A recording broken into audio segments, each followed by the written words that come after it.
unit natin. Ito po yung top of the line namin, which is E300 SE. E300. So, ang specs po nito is 7,800 watts rated. And then maximum naman po is 10,000 watts. 10,000. Ano sir? 10,000 watts. 10,000 watts? Ang galing! Ang galing! Ang lakas ng 10,000 watts. So, bale, ang top speed naman po nito, 105. And then yung range naman po nito is 130. Ngayon, ang unit po naman na to is parehas rin, may compartment area pa rin. And pag binuksan mo yung battery compartment, ang kasama naman po nito is 2 batteries naman po. Oh, 2 battery kasama. Grabe, kaya pala layo ng range sir, no? Kaya rin po malakas.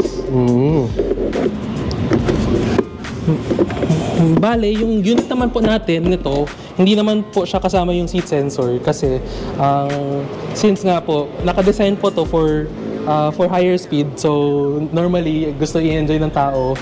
And then similar lang rin po yung mga buttons po dito is yung mode switch, and then yung park and disengage ng park, hazard, cruise control, horn, turn signal, and light. Same rin po siya, keyless, and lahat po ng Segway units is meron silang app na pwede nyo i-bind sa phone, and then yung mismong phone nyo na rin po yung magiging susi nyo pang on ng scooter. So mga scooters natin, meron silang various ways para mag-on, either physical key, depending on unit, merong NFC card. And then sa key fob naman po, which is yung keyless. And then sa phone naman po, for Bluetooth connectivity, pwede rin nyo rin po ma-on yung unit. And then, pwede rin po kayo mag-set ng passcode. Parang PIN code na parang sa phone na numbers, 4 digits. And then, pwede pa rin ma-on yung unit. Galing. Ang unit naman po nito, ang top speed, 105. Ang battery, 4 kWh. So, bale, isang battery po niya, 74 volts, 27 amps. Dalawa na po yung battery. And then, ang unit po ng top of the line unit po namin, meron na rin po siyang ABS and traction control. So, sila ba meron nun? Sa lahat po, yes. ABS and traction control yung top of the line lang po yung meron. Grabe, 10,000 watts, no? Lapit naman ito. So, sir, naman itong next unit natin? Bale, ito naman po yung entry level namin, ang N100. Bale, itong unit naman po, ang gamit naman po nito is NFC card. So, bale, yung card naman po yung ginagamit para mag-on ng unit. Katangan na MC card. Yun. Nanggaling, eh. Bale, ang specs naman po nito, 1,500 watts. And then, maximum power, 2,200 watts. Range naman po niya, 105. And then, yung battery naman po niya, same lang po doon sa E110L, 72 volts, 24 amps. And then, for this unit rin po, may compartment pa rin siya for storage. Lalim. And then same rin po, ang battery niya, removable. Yan, no? Same rin po sa E110L natin, meron rin po tong seat sensor. So kailangan meron rin siyang nakaupo bago mag-aandar. Bago mandar, no? Grabe. So di to pwede mga minumulto, no? Ginagawa Kasi di pwede mandar to kasi kailangan. More on parang safety feature na siya para in case na kunwari may tumutulong, may mga iba hindi marunong masyado magtulong na napapaandar yung motor. Yun na yung parang safety feature para hindi magkaroon ng grabeng aksidente. Tama. Tsaka ang ganda ng ano nito, parang ang ganda rin ng pormahan nito, no? Ng Segway, meron din siyang parang sporty and elegant na itsura. And medyo futuristic din. So, napansin ko din pala, sir, no? Dito sa tatlong unit natin nandito, siya merong dual shock parehas, silang tatlo. Pare-pares bang shocks niya? Yung sa dalawang variant po natin, yung N100 and yung E110L, regular hydraulic shocks lang po siya. And then, yung makita nyo naman po sa E300 SE, pre-adjustable naman po. So, pwede nyo po ma-adjust yung... So, dito yun yata, sir, no? Ito ba yun? Mayroon pong pihitan dito sa loob para po maayos yung sa adjustment ng level ng shocks. Ano yung gusto ng ni rider? Kung gusto niya matigas, gusto niya malamig. Po, ang available colors naman po for E110L is blue, white, and red. And then for N100 naman po is white, black, and orange. And then para sa E300 SE naman po, black lang yung available na color. Ngayon po for our promos, meron po kami ngayong 10,000 pesos cash discount para sa cash buyers. And then for N100 po, meron po tayong 25 months zero interest na installment for credit card.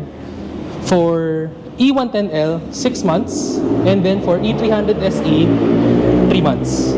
Yung mga participating banks po natin is Union Bank, Citibank, China Bank, BPI, East West Bank, and HSBC.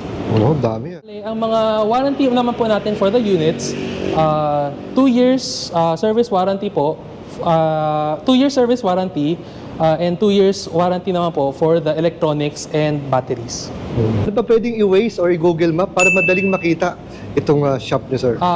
Bale, makita niyo po ang Auto Hub showroom sa tapat ng St. Luke's BGC. Sir, regarding naman sa mga test ride, kasi syempre, ito ba kailangan per schedule o pwedeng walk-in?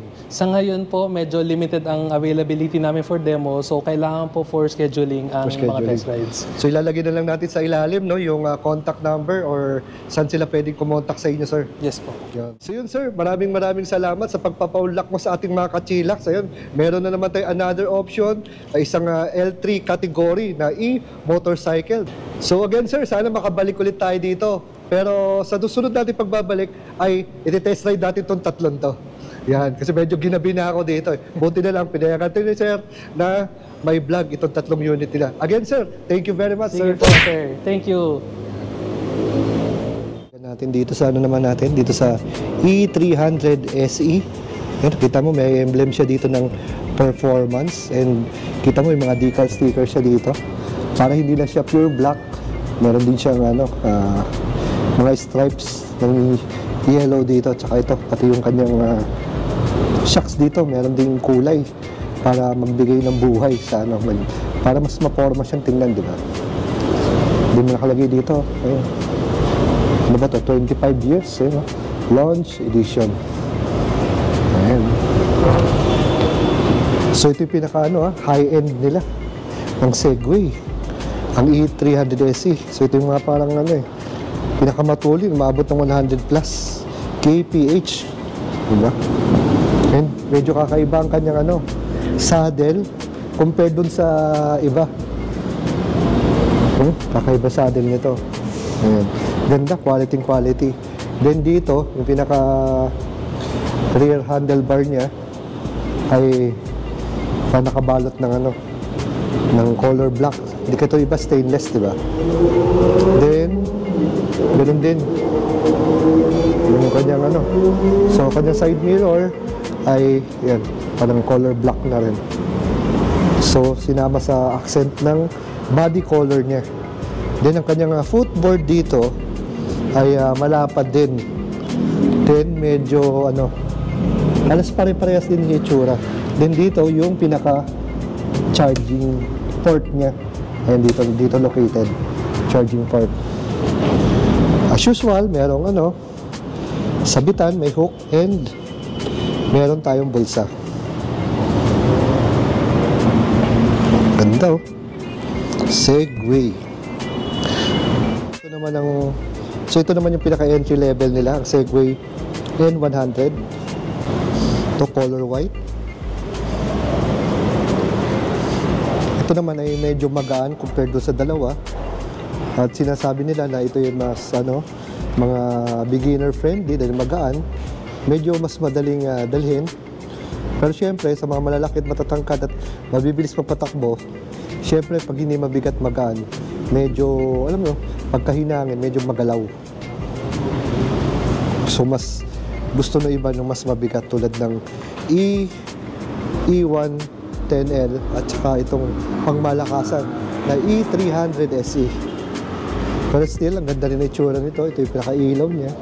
And ito yung para sa signal light. Then meron din siyang reflector sa kanyang fork. And malapad din ang kanyang front fender. As usual, meron din siyang side stand and center stand. So iba rin ang pormahan nito. So ito yung kanyang rear handlebar dito. Ayan. Nakalagay 9 bot. So still, parehas na parehas ang kanilang itsura ng kanilang rear fender. At ito yung kanyang shocks. Yan, dual shocks sa likod. Ang pagkakaiba nga pala nito, ito sa iba, ito ay adjustable. Ito pang malakasan na sa 300SE. Samantalang ito ay fixed na. So ito, meron siyang charging port dito, tsaka bulsa. So for more details, bisita lang kayo sa Segway mga kachilaks ha.